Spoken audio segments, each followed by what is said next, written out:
O que é People Analytics e por que eu deveria prestar bastante atenção nesse tema? Como isso pode impactar a minha empresa e como alavancar de dados e AI para aumentar a satisfação dos colaboradores, reduzir o turnover e impactar positivamente a organização? Para saber isso e muito mais, acompanhe esse episódio do Data Circle Podcast. Bem-vindos e bem-vindas ao Data Circle Podcast, nosso podcast sobre AI e negócios, onde a teoria encontra a prática. Salve, salve, membros do Data Circle, a nossa comunidade que une a tecnologia com os negócios. Sou Vitor Pontello, estou aqui mais uma vez para um episódio com a Alex. E aí, Alex, animada para esse episódio de hoje? Super animada, como sempre. Hoje a gente tem aqui o Maurício Gugiana, que é o diretor aqui na Artefact também, presença ilustre para gravar esse episódio aqui com a gente. Fala aí, Mal, tudo bom? E aí, pessoal? Obrigado pelo convite para estar aí. Boa. O tema de hoje, People Analytics. A gente vai explorar um pouquinho o que é People Analytics, explorar um pouquinho aplicações práticas disso também, e nada melhor do que o Mal aqui para falar sobre esse tema com a gente. E aí, puxando já a primeira pergunta, Mal. O que é People Analytics para você, assim? Como que foi a sua o primeiro contato com essa área? Como que foi a motivação? Eu sei que eu falei várias perguntas de uma vez só, mas só para a gente começar a explorar um pouco o assunto. Não, People Analytics como foco é a questão de a gente conseguir pegar os dados de pessoas e tirar insights disso e melhorar processos, gerar conhecimento, gerar algum ganho a partir desse tipo de informação. E a gente sabe que isso é relevante, toda empresa tem pessoas, não tem como existir 100, e quando a gente trabalha com empresas muito grandes, esse contingente de pessoas é enorme, né? Então, uma multinacional aí que tem mais de 1.000 funcionários, tu tem várias variáveis diferentes sobre essas pessoas. Então, tem uma infinidade de coisas que podem ser feitas para melhorar a vida dessa galera e para melhorar a própria construção da empresa.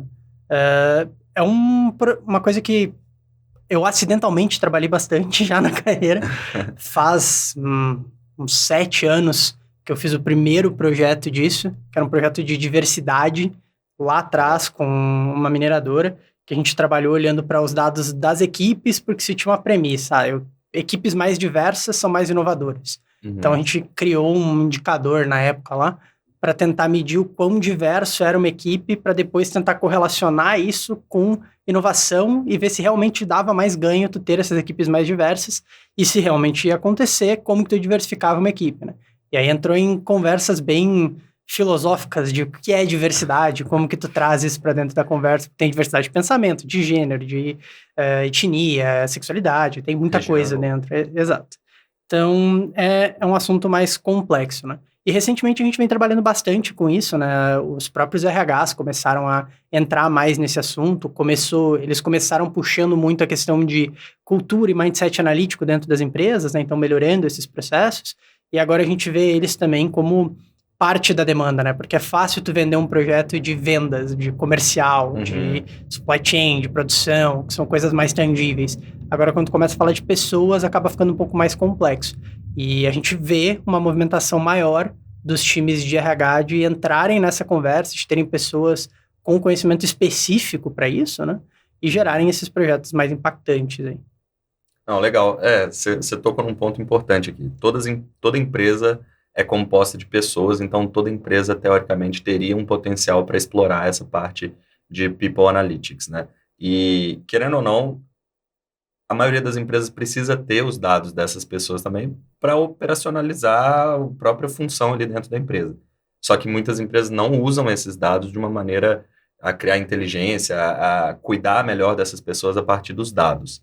E aí, assim, pensando numa maturidade crescente, né? Como que você acha que as empresas poderiam começar? Uma empresa que imagina que não tem nada, né? A pessoa está pensando aqui, escutando esse podcast e pensando, acho que seria legal explorar essa área, mas eu não sei como. Como que você acha que esse início pode acontecer, assim, pensando numa maturidade bem inicial? Sim. Acho que People Analytics como um todo acaba sendo uma das áreas de mato alto dentro das empresas, né? Tem muito dado, tem muita coisa, é importante, opera, não vai parar de operar, mas se ninguém olhar para isso, fica aquela oportunidade escondida ali no meio. Quando a gente está começando com isso, acho que tem que ter a ambição correta aqui, talvez não tentar entrar em, eu preciso ter todos os meus dados sistematizados no Data Lake, onde eu sei exatamente o dia que o cara bateu o ponto e por que ele bateu e qual era o humor dele naquele momento. Acho que a gente precisa olhar para essas coisas de uma forma mais direta, e acho que muitas empresas têm muita informação estruturada em sistema ou alguma coisa de Excel ou alguma coisa mais específica. O primeiro passo é realmente catalogar o que tu tem de informação, né? Que é o que tu sabe da tua equipe, e começar a identificar onde que tu tem os maiores buracos hoje, qual que é o maior benefício. Uma empresa com muitos funcionários, né, tem um trabalho de RH muito grande e provavelmente deve ter um turnover relativamente alto. Então, esse processo de turnover, de olhar para pessoas e giro de funcionários, normalmente é um assunto quente quando a gente fala de People Analytics, né? A gente sabe que tem ferramenta pronta, tem coisa de mercado, mas não necessariamente atende todas as necessidades do negócio hoje. Então, quando a gente fala desse tipo de situação, acho que turnover e contratação também são pontos bem importantes para começar. Entrada e saída. Né? Exatamente. O hire to retire. Lá. Pega no começo para deixar até o final da vida da pessoa na empresa. Legal. Aí, Alex, assim, a gente falou já aqui no podcast sobre vários temas, né? E agora a gente está falando sobre People Analytics, mas tem uma convergência bem grande desse processo inicial, né? Quando a gente fala sobre como começar, acho que uma guideline que a gente pode colocar como uma regra é da gente trabalhar com o que tem. Principalmente começar pequeno, começar com o que tem, não esperar esse processo de ter os dados e ter aquele data lake perfeito com todas as informações possíveis primeiro, antes de começar a explorar. E acho que o People Analytics não foge disso, né? E você tocou num ponto legal aí, que é de turnover, né? Vamos explorar um pouquinho mais o tema turnover. Como que a gente conseguiria, por exemplo, pensando numa aplicação mais prática, explorar um use case relacionado à prevenção de turnover ou evitar o turnover, que acaba sendo invariavelmente uma fonte de custo bem alta ali para a empresa? Eu já olhei para turnover em 2 momentos diferentes.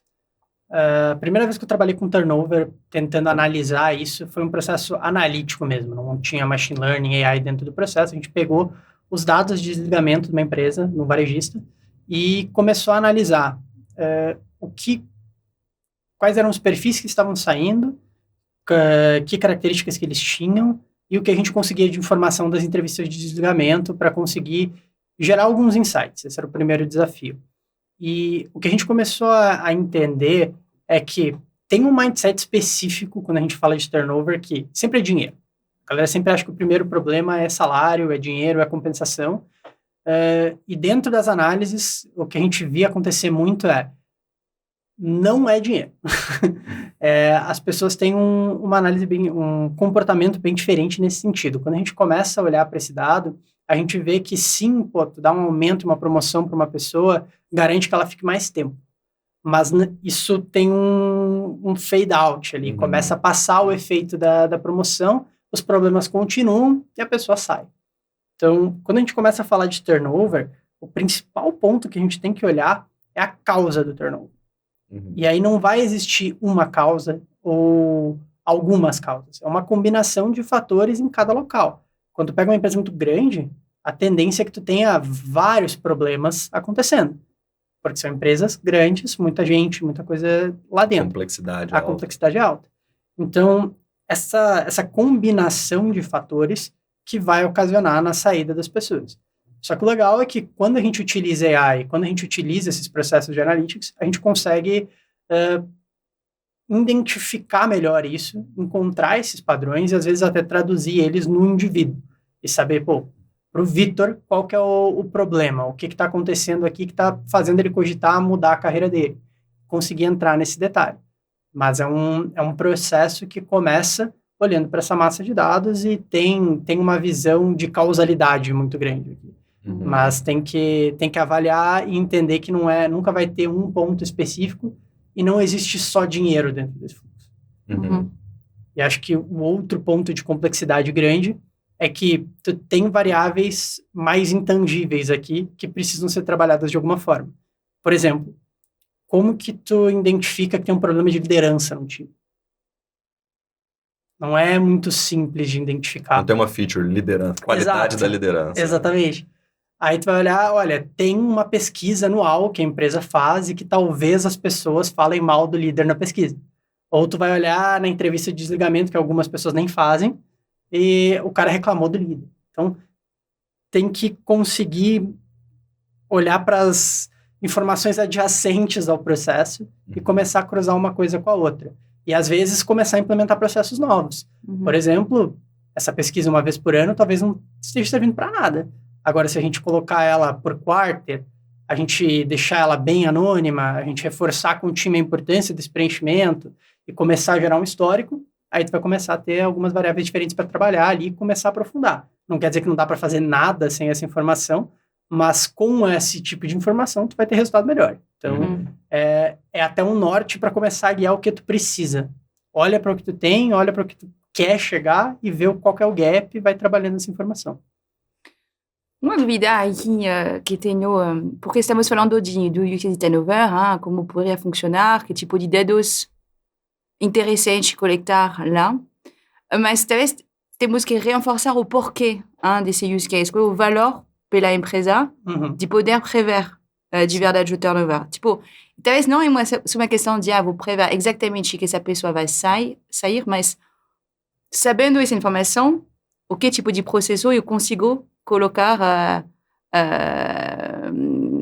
live para prever. Tipo, eu vejo quando temos uma empresa, mesmo dentro da Artefact, uma pessoa que a gente não imaginou sair, vai sair, de repente tem para a atividade que ele estava fazendo, ou ela está fazendo, e demora para poder ter uma pessoa para repor, tá? Então, tem um custo para uma empresa de não poder prever uma pessoa que sai, porque talvez você não colocou já o processo de recrutamento para compensar essa saída. Sim. Então, tipo, qual é o valor que está esperado de um projeto de predição de turnover para uma empresa para justificar o investimento? É milionário. Primeiro ponto, assim, é um valor milionário, é muito dinheiro na mesa quando a gente fala de turnover. Acho que tem um ponto que, quando a gente começa a falar de áreas de suporte, não áreas imediatas de resultado de negócio, né? A gente tem essa questão de, vai ganhar em produtividade, o ganho financeiro é baixo.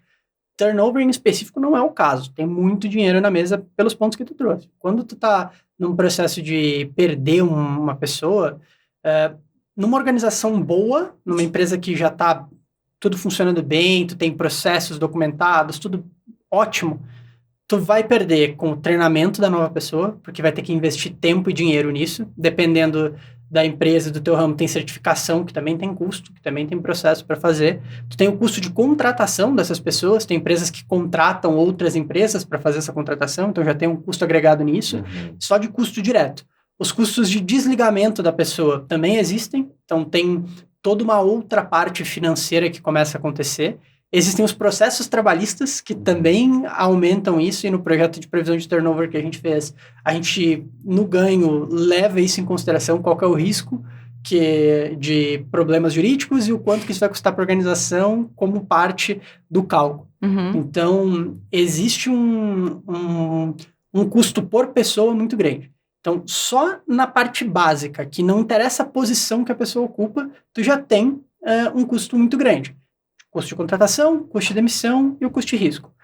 Quando tu começa a falar com peças mais chave dentro da organização, por exemplo, uma função que só uma pessoa faz e tu não tem ninguém pronto para aquilo lá, aí entra em outro tipo de risco, que é o risco daquela função parar por um mês, até tu ter outra pessoa pronta para fazer. Tu tem o risco de perda de conhecimento, porque numa organização que não está tão boa assim, que as coisas não estão funcionando tão bem, a tendência é que tu tenha conhecimento dentro da cabeça das pessoas. Então, tu perdeu a Alex, o que a Alex sabia foi com ela, ninguém mais sabe, e é isso aí. E é aqueles processos que acontecem, né? O fulano fazia o relatório lá, agora ele saiu, outra pessoa pegou, a pessoa não sabe fazer o relatório, até o relatório entrar no eixo de novo é 2 meses. Aquela planilha do fulano, né? Que tem toda a informação da empresa e só o fulano entende a planilha dele. Exatamente. Então, quando tu perde uma peça dentro do processo, se tu já não tem outra pronta para repor, aquele processo vai sofrer. Então, dentro da organização, isso acontece. O que a gente viu foi que o custo do indivíduo em uma organização grande gira de 10 a 30 mil reais, dependendo do nível hierárquico da pessoa. Sem considerar executivo aqui, tá? A gente, gerente para baixo. Então, o custo de repor uma pessoa e treinar outra pessoa.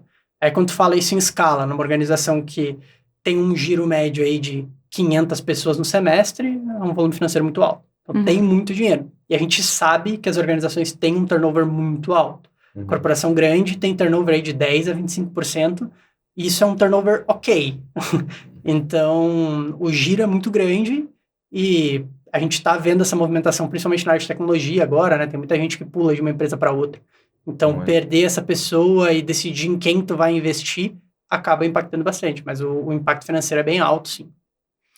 E outra dúvida que tinha para você é, então, claramente, tem muito, vamos dizer, dinheiro para evitar gastar, como essa previsão de turnover, você vai melhorar mesmo o seu investimento de pessoas.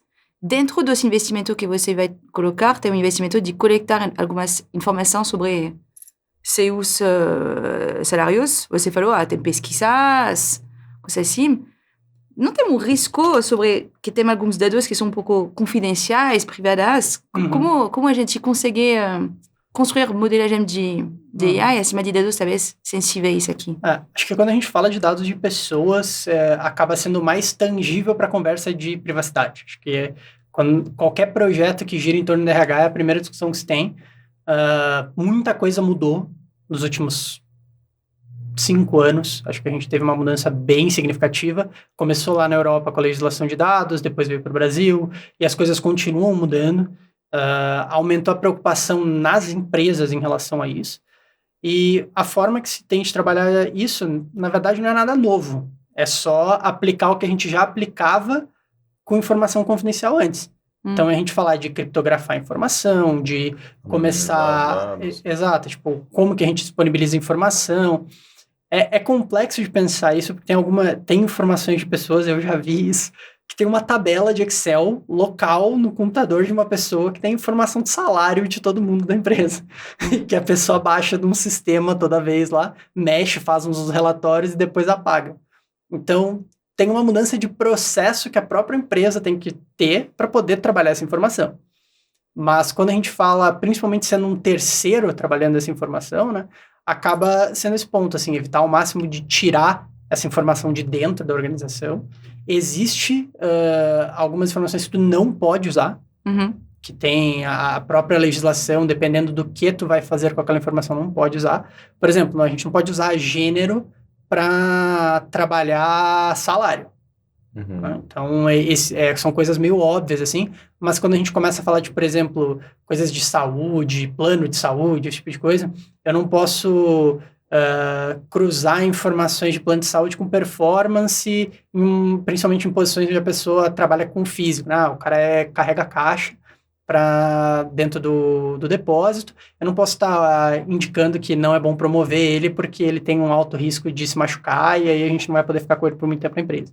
Então, esse tipo de análise tem que ser feita, tem que ser validada para alguém jurídico para garantir que a gente está fazendo. Em corporações grandes, né? Em empresas pequenas, acho que não tem jurídico, não tem essa estrutura, mas aí a gente fala de um processo de proteger a informação, porque realmente se vaza as informações da pessoa e alguém tem acesso ao que não deve ter, tem multa, tem processo, tem uma estrutura muito grande por trás. Mas o processo de segurança é o mesmo que banco usa para evitar que saia informação. É o mesmo, só é uma preocupação nova que a gente não tinha antes e precisa ter. Normalmente quando é um tema mais sensível, por exemplo, com dados de pessoas, a questão de ética em AI acaba tendo uma relevância maior, né? Do mesmo jeito que no caso que você citou dos bancos, você não pode, por exemplo, usar determinados critérios para determinar o crédito da pessoa. Por exemplo, você não pode usar gênero para determinar o crédito que a pessoa tem no seu motor de recomendação de crédito. Você tem que usar o que faz sentido eticamente, da mesma forma como quando você vai fazer alguma relação, alguma análise de people, de pessoas, você também não pode usar algumas coisas ali que ferem a ética da organização e tal. É um processo que precisa... Quanto mais acompanhamento tu tiver de jurídico mesmo, eu acho que é interessante. Acaba deixando o processo um pouco mais lento, mas garante que a gente não vai fazer alguma coisa sem querer. Porque tem coisas que são óbvias, qualquer pessoa olha e entende isso. Ao mesmo tempo, tem outras situações que podem passar batido porque a gente tem um viés específico, a gente pensa de uma forma, Ou então a gente não foi exposto a isso. Tecnicamente melhora o resultado do modelo quando você usa uma feature X, exatamente. Só que não deveria usar aquela feature. Então, quando entrar nessa discussão, assim, ter pessoas diferentes com visões diferentes e preocupações diferentes participando do processo garante que a gente consegue evitar esse tipo de armadilhas. Mas é um processo complexo. Eu voltando um pouquinho no que você estava falando sobre o case de turnover, né? Na primeira experiência que você teve, acho que foi uma experiência mais descritiva, né? Vocês fizeram uma análise dentro do contexto, chegaram à conclusão que não era a questão financeira que era preponderante na maioria das vezes, eram outras questões, e eu acho que isso já é muito válido, mas aí acredito que o próximo passo a partir disso é aumentar o nível da análise, né? Sair do descritivo para um preditivo, para depois um prescritivo. Isso. E aí, nas outras experiências que você já teve na área, como que foi essa evolução? Quando a gente começou a trabalhar turnover de uma forma preditiva, o primeiro desafio será que dá para fazer mesmo? Porque é um ponto muito específico, né? Tem causas do turnover que são causas completamente aleatórias que a gente não consegue prever. Houve um caso que uma pessoa da empresa que a gente estava criando o algoritmo preditivo saiu porque o marido conseguiu um emprego em outro lugar e aí ela ia se mudar para ir com o marido e ela não podia trabalhar remoto na posição dela. Então, tipo, cara, eu não tenho como prever, eu não tenho essa informação e não tem base no mundo que eu possa comprar que vai me dar esse dado. Mas, ao mesmo tempo, a exceção não é a regra. A gente tem principalmente uma organização que demonstra um problema com turnover. Tem um giro muito alto. Ou seja, existem problemas estruturais, então tem algum tipo de previsão que a gente pode fazer. O grande desafio nesse sentido, primeiro foi estruturar todos os dados. Conseguir ter tudo organizado, relacionado. Eu consegui relacionar que a pesquisa, por exemplo, a pesquisa de satisfação da empresa é anônima. Então, como é que eu vou cruzar esse dado com o dado de performance do cara e o time específico? Então, a gente teve que entender até que nível que a gente tinha essa anonimidade, como a gente ia cruzar essa informação, como que o modelo realmente estava interpretando aquilo. Então, tem um processo de data prep mesmo, que é muito significativo. E tem que ter histórico, né? Para a gente conseguir fazer a coisa acontecer. 2 anos, pelo menos. A partir do momento que isso está organizado, aí sim entra para a parte preditiva real, de começar a rodar o modelo, desenhar as features. E aí tem que ter um envolvimento muito grande do próprio time, do time de negócio, da galera de RH, no caso aí a galera de business ali, que lida com isso no dia a dia. Porque, cara, eu sou de dados, trabalho 10 anos com dados, eu não entendo absolutamente nada de RH. Então, eu não vou conseguir chegar para uma pessoa e falar, a gente precisa ter uma feature aqui, que é quanto tempo que aquela pessoa está na mesma posição. Pode ser, mas para mim o importante era que a pessoa foi promovida ou não. Na verdade, não era a maior feature, existiam outras coisas que a gente precisava pensar. Tem coisas específicas que também nunca tinha passado pela minha cabeça, que é a posição acima daquela pessoa. Ela vai abrir? Ela está aberta? A pessoa está concorrendo a uma vaga ou não? É uma posição que, tipo, só quando aquela pessoa se aposentar ou sair da empresa, eu posso subir. Então, existem coisas estruturais da organização que o time de negócio que vai saber, né? Então, é uma visão que a gente não tinha. E aí começou a trabalhar essa informação. E aí surgem os 2 desafios maiores, que beleza, eu saber que uma pessoa vai sair não quer dizer que eu consigo impedir que essa pessoa vai sair. Então, eu tenho 2 processos que eu preciso fazer agora.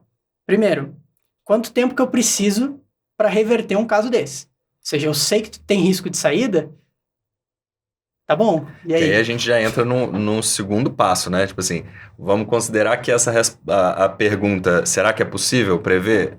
Deu certo, deu certo. Conseguiu. De alguma maneira conseguimos prever. Beleza, e aí o que eu faço com isso? So what? Exatamente. E aí a gente entrou numa discussão com o time de RH que era essa. Beleza, eu vou te dizer aqui a lista das pessoas que estão com risco.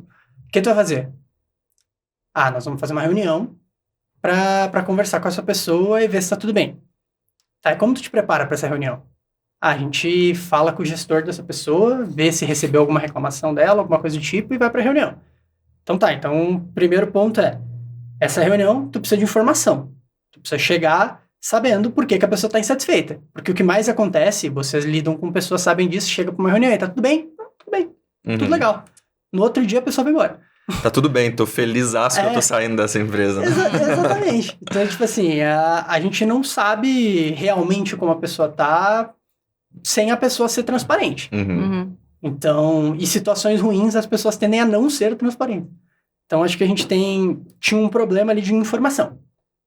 Ok, então não adianta eu só entregar para a pessoa o risco de sair. Eu tenho que explicar por que o modelo identificou aquilo, né? Quais são as variáveis que ele está dizendo? Porque o cara está muito tempo na mesma posição? É porque muita gente da área saiu? Isso é um sinal de que tem um problema de liderança, a gente identificou nas análises, e é um sinal de que tu vai perder mais pessoas no time, porque essa instabilidade faz com que outras pessoas tenham que pegar durante um período a carga de trabalho daquela pessoa que saiu. Então começa a ficar pesado, começa a sair muita gente, e a área, por um tempo, vai ficar sensível. Então são análises que precisam ser feitas. E o modelo faz essas análises. Então, a gente precisa conseguir traduzir isso para que o time possa ter essa informação e levar isso de uma forma que a galera de RH, que não é um cientista de dados, entenda. Então, não adianta eu dar um gráfico lá com a descrição do peso das coisas do modelo. A gente tem que transformar isso em alguma coisa tangível, trazer exemplos e treinar a galera para que eles saibam usar. Isso é legal, porque não é só prever o risco de turnover, é uma análise de atribuição da causa desse turnover, da causa desse risco, na verdade, né? Para a pessoa conseguir, de fato, ativar essa informação para uma ação tangível ali, que realmente vai fazer alguma diferença. Tem que rodar o modelinho lá, eu esqueci o nome agora do... SHAP. O SHAP. Tem que rodar o SHAP velho do algoritmo para conseguir identificar. É isso. Porque... E tem que fazer o treinamento. Assim, a gente viu que... o resultado começou a ser mais significativo quando a gente pegou toda a galera do RH, sentou com eles e abriu o modelo e fazia junto. Pegava, esse é o caso da Alex. A Alex está aqui há tanto tempo, ela não foi promovida no último semestre, e 3 pessoas da área dela saíram e o risco dela está em 70%. De acordo com a nossa régua que a gente definiu aqui, 70% é o risco médio. Tem que agir? Tem que agir. Tá bom, tudo bem. Então, o que vocês vão fazer? Aí a gente jogava a pergunta pra galera. Eles começavam a desenhar lá os cenários deles e a gente viu que eles ficavam bem perdidos. Aí a gente teve que complementar a solução analítica e a parte de AI com um framework. A gente desenhou um framework que cara, toda vez que tu for analisar um caso, tu vai preencher esse framework aqui. E aí o framework tinha coisas, por exemplo, ações que já foram feitas, feedback do gestor, próximos passos que tu vai executar. Era só a ordem lógica do que eles tinham que pensar e fazer. Mas isso fez com que eles começassem a engajar mais. Porque aí não ficava tanto do tipo, putz, tá com risco por causa dessas coisas, o que eu faço? Não. Senta, pensa, organiza, fica mais fácil. E aí eles começaram a preencher isso, e aí a pessoa que antes tinha lá 500 funcionários associados a ela que ela tinha que olhar, em vez de olhar para os 500, ela filtrava lá, alto risco. Tem 10. Beleza, vou começar com esses 10. Aí daí, em médio risco, que era um pouco mais significativo, começava a entrar em 100 pessoas. Tá bom, bastante gente. Eu vou olhar todos esses aqui, depois eu olho para a galera que está com baixo risco e que se ninguém levantar a mão e falar que está com problema, eles não são a prioridade agora. Vamos focar o recurso onde a gente precisa. E a gente viu que teve uma diminuição significativa no turnover. Foi cerca de 5% no ano, se eu não me engano. Que já é muito, né? Era um valor milionário. Assim, bateu a meta de redução de turnover do ano. Não, muito legal. E assim, o fato de prever e identificar a causa facilita diminuir o turnover, mas acho que mais do que isso até, né? Você dá informação, dá insumo para a organização melhorar como organização mesmo. Você vai identificar com mais detalhe, de uma maneira mais data-driven, o que está fazendo as pessoas saírem da organização. Então, tem o ganho indireto nesse caso aí também, que não é só a redução de turnover pela ação que as pessoas fizeram, mas a redução a longo prazo também à medida que conseguem internalizar os aprendizados ali. Sim, tem coisas que viram novas regras, viram treinamentos para a galera, tem processos que mudam, áreas que mudam, lideranças que mudam. Tu começa a... Só o fato de parar e estruturar a informação já aponta alguns buracos. Então, só no EDA tu já descobre o que está acontecendo. Algumas coisas, né? As coisas mais óbvias. Então, tudo isso gera resultado de longo prazo. E para mim, eu acho que é sempre o grande benefício quando a gente fala de inteligência artificial. Não quer dizer que a gente não vai errar tu usar inteligência artificial, machine learning, GenAI, o que for. Nunca quer dizer que tu não vai errar, mas quer dizer que tu só vai errar daquela forma uma vez. Tu aprende com aquilo e agora tu não erra mais daquele jeito de novo. Então, sobre essas condições de pressão, atmosfera, aí a gente não vai errar de novo. Então, acho que é o grande ganho, esse aprendizado contínuo. A gente erra, a gente aprende, não erra mais. E aí vai repetindo os processos e melhorando a estrutura. Boa, muito boa. E pode falar. Não, eu estou muito pensando nisso, que, como você falou, eu acho que essa questão de turnover é uma problemática transversal dentro da empresa, que vai trazer muito aprendizagem para mesmo a estratégia de crescimento da empresa, que seja mudar talvez alguma liderança, valor mesmo da empresa para conseguir reter mais pessoas lá, tudo isso. E acho que também muda um pouco quem é o dono desse projeto. Acho que talvez, antigamente a gente pensou, cada área cuida do seu próprio time, do seu turnover, e a área de HR entra mais como reativo. Você perde uma pessoa, então vamos reativar o processo de recrutamento. E aí vira um pouco agora a responsabilidade pelo time de HR, que vai ser mais preditiva nesse sentimento, melhorar seu próprio investimento interno.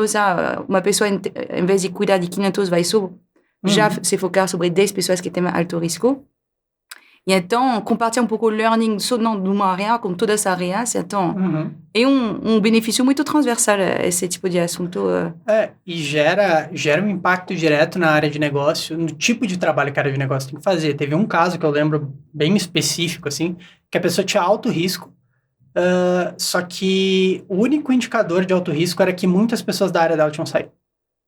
E aí a gente foi atrás desse caso específico para entender o que estava acontecendo. E o que a gente viu? O problema era a repetição do tipo de pessoa que estava saindo. Quem estava saindo da área dela era o líder. O líder sempre saía. E o que aconteceu foi que durante um período aí de 1 ano e meio, ela passou por líderes diferentes e toda vez que mudava a liderança, o plano de carreira dessa pessoa caía por água abaixo. Então, ela tinha lá um plano com uma pessoa, a prioridade do novo líder é diferente e aquele plano tem que ser refeito. Chegou num ponto onde a pessoa parou de pedir para fazer o plano, mas não tinha horizonte de crescimento mais, né? Tava frustrada nesse sentido. E aí, conversando com o RH levou essa atividade mais direto pro negócio, né? Tipo, em vez de só abrir a vaga lá para preencher quando o talento saísse, a conversa da RH com a liderança foi, olha, a gente precisa criar um plano para essa pessoa independente de quem está liderando ela. A gente tem que ter um plano para ela crescer aqui dentro da organização e não ir embora. E trabalhar isso mais preventivo dessa forma. E é um caso legal porque realmente assim, a gente viu a previsão de comportamento paralelo, porque a gente não via o problema da liderança, mas a gente via que aquele comportamento estava aumentando o risco de saída. E aí conseguiu gerar um resultado bem significativo para o negócio. E é legal esse caso específico, porque ele é um caso que dificilmente teria sido mapeado se não fosse o modelo, né? Que ele entra naquele tipo de caso que é fora do padrão e que é muito difícil de uma pessoa analisar. Que você consegue pegar ali justamente porque vem nos dados a informação que faz com que esse risco seja alto. E a pessoa estava performando bem, não era alguém que não estava bem. Era alguém que só estava frustrada mesmo e que tinha risco de saída nesse sentido. E aí é aquele ponto, né? O risco de saída. Pô, será que ela vai sair? Se chegar alguém no LinkedIn dela lá e mandar uma mensagem, provavelmente sim. Se os astros alinharem, provavelmente Exatamente. Sim. Não, legal. E assim, a gente está falando aqui, a gente falou um pouquinho sobre outros temas, por exemplo, contratação e tal, mas a gente explorou mais o tema de turnover, e é legal ressaltar que só do tema de turnover já tem muita coisa para falar, né? Então, o impacto é enorme, o tanto de aprendizado que é possível a partir da exploração desse tipo de use case específico, e aí vamos explorar o resto todo que a gente não falou tanto até aqui. Tirando o turnover, a gente pode voltar a falar mais dele, mas tirando o turnover, pensando na parte de contratação, na parte de manutenção das pessoas lá, o que tem a ver com talvez a saúde da pessoa dentro da empresa, e etc. O que você vê ali de outras possibilidades que dá para explorar dentro do contexto de People Analytics? Quando a gente fala de People Analytics, a gente tem que pensar na jornada da pessoa inteira, né? Então, tu tem o processo da companhia, que é o processo de contratar pessoas, treinar pessoas, garantir que elas vão ficar, e o processo de demissão de pessoas também. Né? Tem esse fluxo como um todo. Só que dentro disso tem o processo de trabalho da própria pessoa no dia a dia. E aí isso gera uma gama nova de possibilidades. Tu falou, por exemplo, de saúde, né? Empresas grandes, empresas que têm processos manuais, por exemplo, têm risco de saúde das pessoas.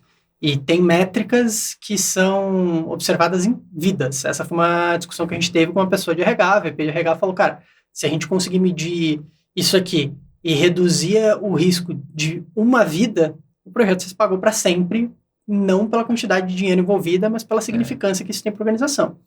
E eles sabem de cabeça quantos dias da última vez que alguém morreu dentro da empresa. Não é uma situação de alto risco, não é uma crise, tipo, trabalha na frente da fornalha jogando álcool dentro do negócio.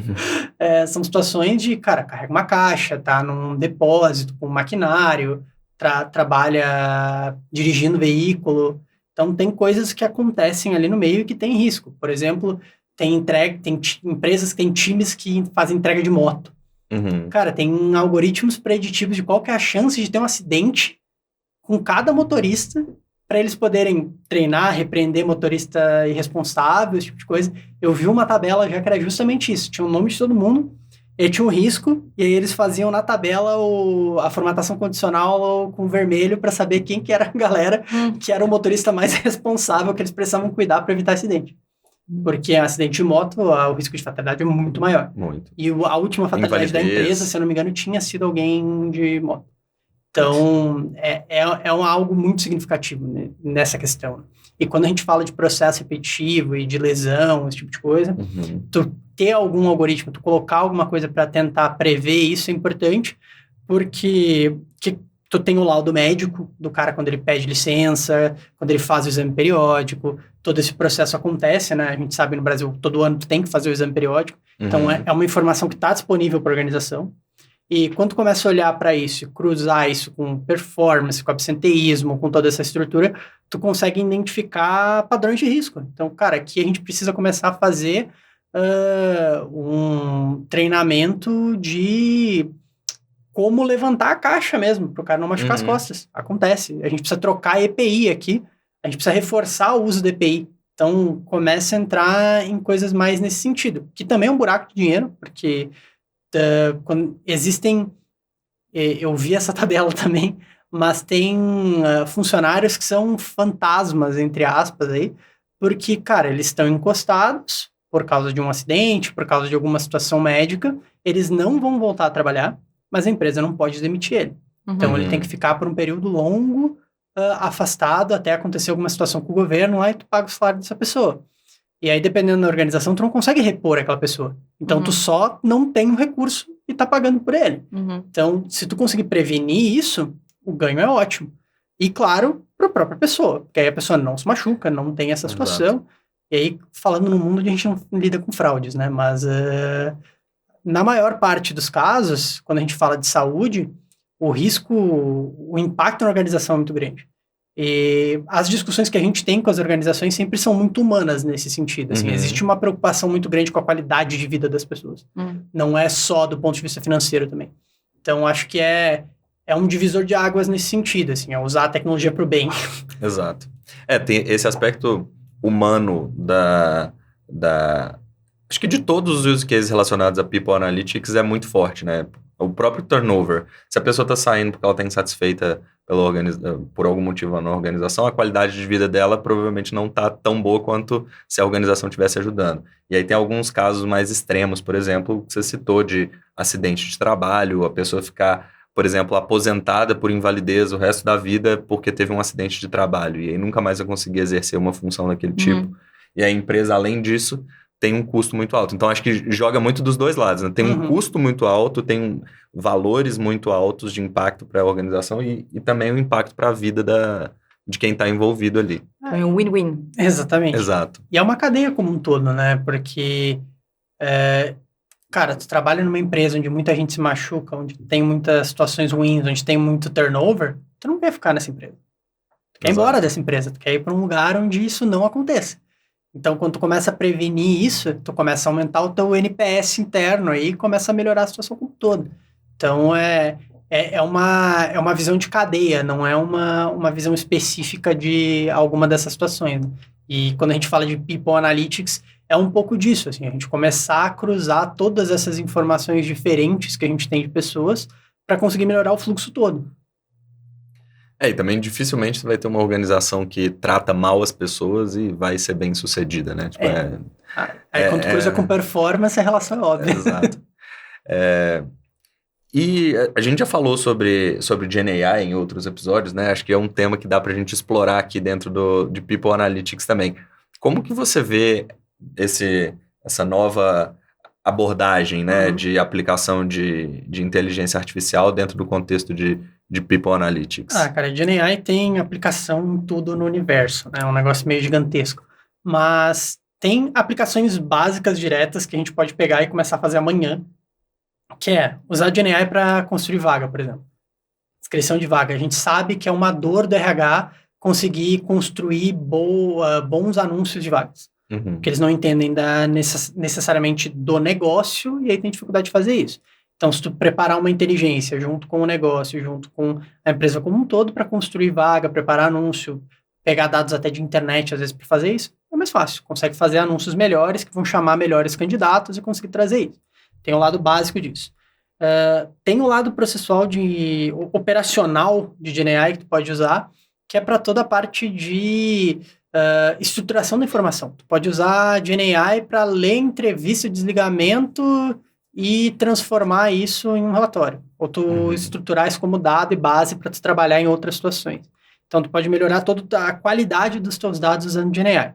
E tem coisas mega inovadoras que tu pode fazer aí dentro, que são mais robustas, que cara, a gente já discutiu contigo isso algumas vezes, que é a questão de, por exemplo, a gente pegar e começar a criar planos personalizados para cada candidato, de desenvolvimento do candidato, através da informação de currículo. Tu pode pegar e passar uma inteligência para ler os currículos da galera e criar o plano de desenvolvimento daquela pessoa. E aí, a partir daquele plano de desenvolvimento, tu define quem tu vai contratar ou não. E aí tu pode fazer isso em escala.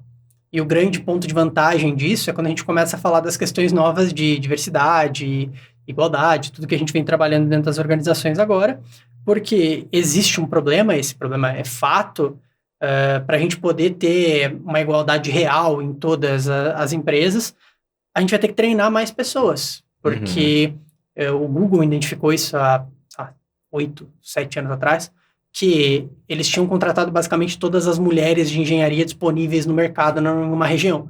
E que se eles quisessem ter mais mulheres na empresa para chegar aos 50-50, eles iam ter que começar a estimular a galera no colégio a estudar engenharia, esse tipo de... o STEM, né? E no final eles iam poder contratar essas pessoas, porque agora tinha chegado num ponto onde estava eles, a Microsoft, não sei o que, brigando pelo mesmo recurso e não faz sentido, precisa crescer o mercado. Então, é uma estimativa que todo mundo quer fazer. E aí, o que acontece muito é que a gente precisa, às vezes, contratar pessoas que não vão checar todas as caixinhas, mas as principais, sim. Então, beleza, a gente vai pegar essas pessoas e desenvolver elas. Se tu pegar todos os currículos diversos que a gente vai receber, analisar eles e preparar um plano de como desenvolver essa pessoa com uma inteligência artificial, fica muito mais fácil de tomar uma decisão em cima de quem tu contrata.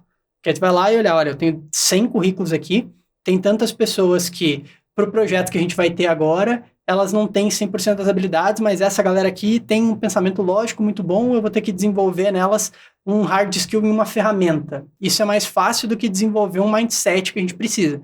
Então, vamos trabalhar com essa galera aqui, e essa galera fica no backlog para outro momento, para outro projeto, para outra estrutura. E isso pode ficar ativo sempre, né? Tu tem aquele pool de recursos que está sempre sendo analisado. Então, quando a gente começa a falar desse tipo de inovação, assim, trabalhar de GenAI para isso é bem significativo. É bem legal porque muda a própria forma de operar aqui, né? A gente consegue identificar a oportunidade, quantificar isso e facilitar o treinamento, que na maioria das vezes é justamente o principal desafio para conseguir fomentar a diversidade dentro da organização. As pessoas normalmente não estão prontas, a organização tem pressa para preencher aquela vaga, mas com essa visão, usando a tecnologia, a gente consegue dizer, tá, beleza, elas não estão prontas, mas em um determinado tempo, com um pouco de esforço, a gente já consegue. Talvez não agora, mas daqui a pouco. E aí já vale a pena. Sim. Muito bom. E Bom, dentro dos use cases que você trabalhou relacionado a People Analytics, assim, a gente falou sobre o use case de turnover, mas teve algum, assim, que foi meio mind-blowing e mudou a sua forma de enxergar o processo como um todo? Acho que foi o de absenteísmo em função de doença, assim, acho que foi o mais impactante, mais até dos que os de turnover e de diversidade, estrutura como um todo, pelo fato de que ele gera mais qualidade de vida na galera, assim, é um indicador diferente de acompanhar, e porque o que a gente fez no projeto foi conseguir prever qual que é o risco do meu time ter pessoas ausentes em função de saúde, e tinha um outro modelo conectado que entendia, beleza, se aqui tem risco de pessoas, qual que é o tamanho desse risco? É uma pessoa, é 2 pessoas, é 30 pessoas? Quantas são, né? Então, a gente tem esse processo para conseguir entender quantas pessoas, como que esse absenteísmo ia acontecer e por quê. E a gente começou a gerar modelos que faziam essa previsão. Só que o legal daqui foi as ações que começaram a ser tomadas a partir do modelo. Porque assim como o turnover, a gente mostrava por que ele tinha essa previsão. E aí o que a gente começou a ver acontecer cada vez mais dentro da empresa eram ações específicas em cada região. E rolou coisas mais complexas, tipo um treinamento novo para que a galera não se machucasse, até situações onde, cara, a gente estava tendo um absenteísmo que a galera ia lá dizer, eu tô com gripe, não vou ir trabalhar. Aí o médico me deu uma testada aqui que eu tô com gripe, hoje dor de cabeça, não vou trabalhar. Aí eles foram analisar e, na verdade, o problema que faltava era que a fábrica trocou de lugar, o depósito tinha trocado de lugar lá, e a galera não conseguia ir. Então eles contrataram um ônibus para ir buscar o pessoal em casa. Acabou a gripe. A onda de gripe sumiu. Então, tu identifica coisas completamente diferentes e, ao mesmo tempo, tem um impacto super positivo na vida das pessoas, né? Então, esse projeto de todos que eu trabalhei dentro de RH, acho que foi o mais interessante, nesse sentido, assim. Então, porque só para bem entender o valor atrás disso, de prever o risco de absenteísmo, primeiro, porque só por causa da saúde, porque não olhou outros elementos.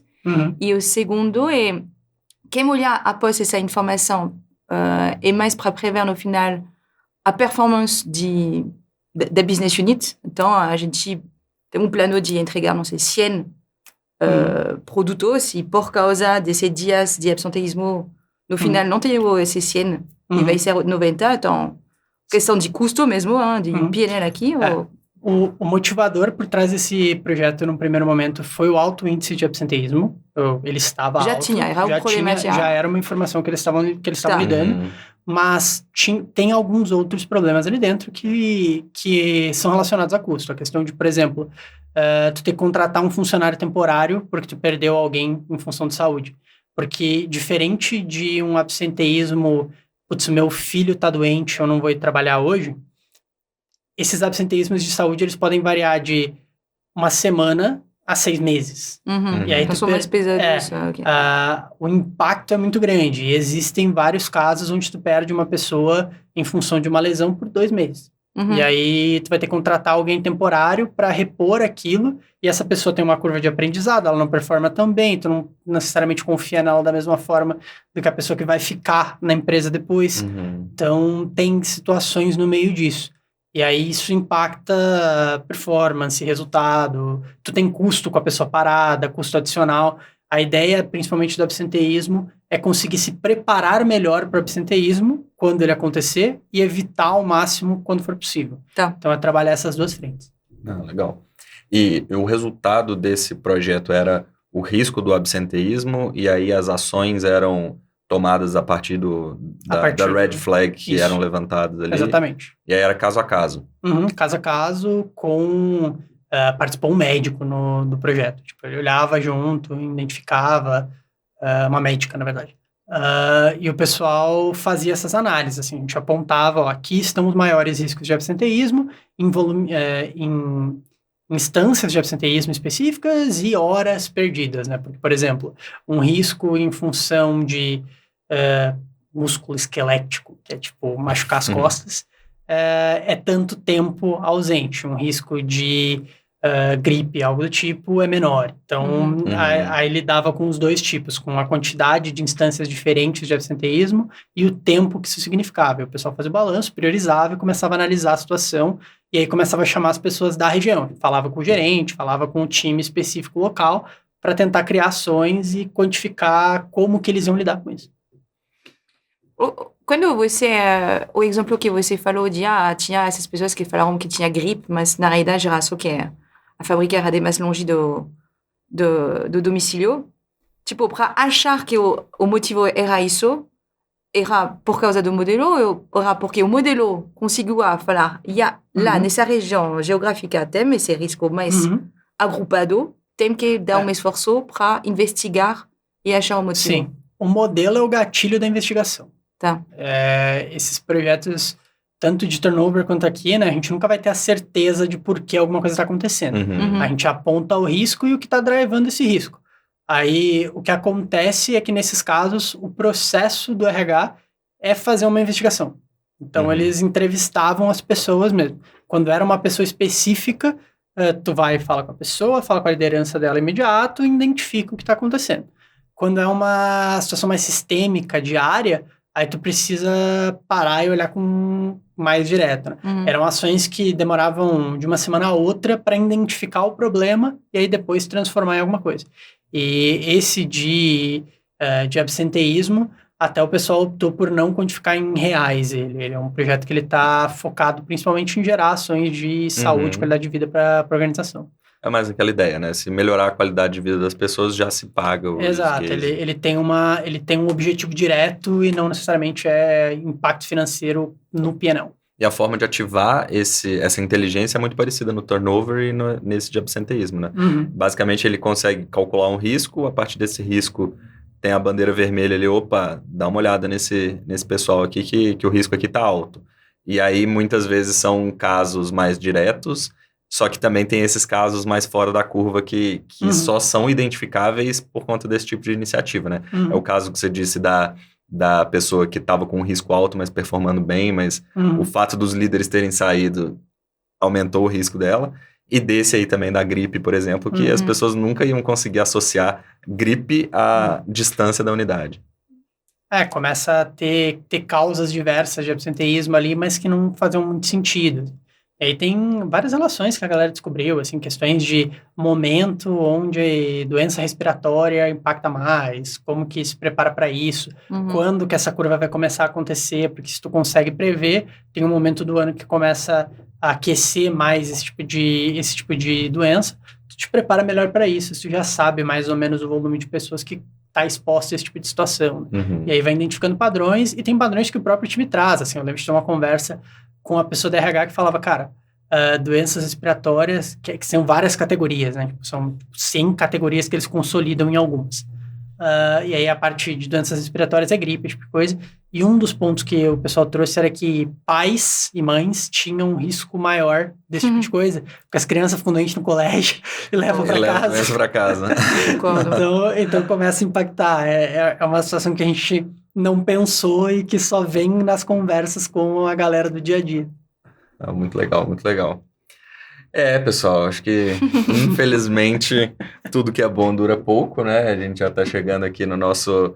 Antes de puxar o quadro, você que ainda não se inscreveu no canal, que você não está acompanhando ainda esse podcast, se inscreva, acompanhe. Toda segunda-feira de manhã a gente tem um episódio novo para mostrar aqui.